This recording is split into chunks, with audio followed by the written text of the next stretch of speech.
Against all odds, God restored Jerusalem, Judea, and Samaria back to the nation of Israel during the War of 1967. Lost to Israel for thousands of years, this region contains the lifeblood and heartbeat of the Jewish people. Yet the struggle has not been easy.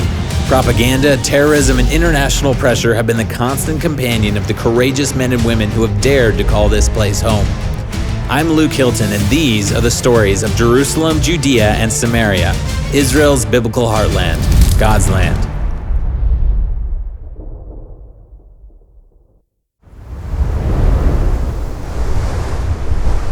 Aaron, thank you for being here with us on this incredibly significant location, Mount Ebal, in the very heartland of Israel. Tell us the story of Joshua's altar. Well, the book of Deuteronomy, we have a clear commandment to proclaim the blessings and the curses on Mount Ebal and Mount Gerizim.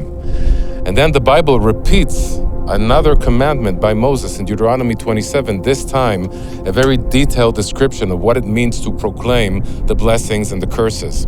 And so the commandment is to build a stone altar on Mount Ebal, the mountain of curse. Where we are right now is an archaeological site that was discovered by Professor Adam Zertal in 1982. A stone structure made of field stones. It has a stone box that was filled with layers of bones and ashes. All the animal bones belong to a very specific list of animals that are mentioned in the Bible. To the altar, there is a ramp going up. And this is exactly what's written in the book of Exodus. When you build a stone altar, how do you build it? No stairs going up to the altar, only a ramp. And what's interesting is that at the center of that stone box that contained the bones and ashes is another altar. And that altar is on the bedrock in the exact geometric center of the stone box. And many archaeologists believe that the circular altar at the center of the stone rectangular box is the original Joshua's altar.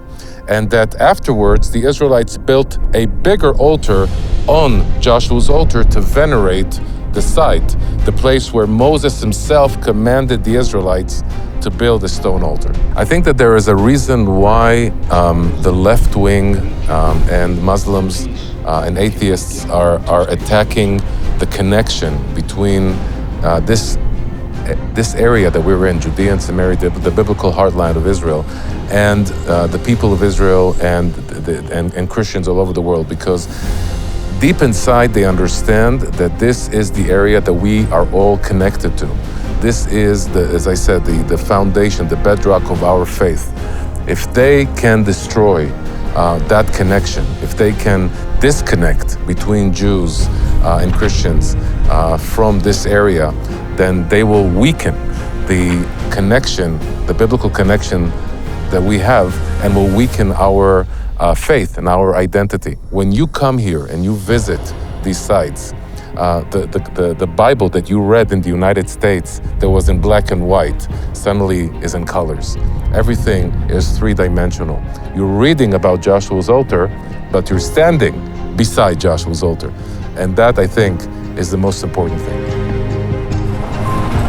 Joshua's altar is just one of many historical, biblical, and archaeological sites located throughout Judea and Samaria that are not only inaccessible to Jews and Christians, but they're also in danger of being vandalized and potentially just completely destroyed and erased. Jerusalem, Judea, and Samaria, it's not the occupied territories, it's not even the West Bank. Rather, it is Israel's very heartland. It's God's land. To find out more about the people and places of Israel's biblical heartland, you can go to keepgodsland.com.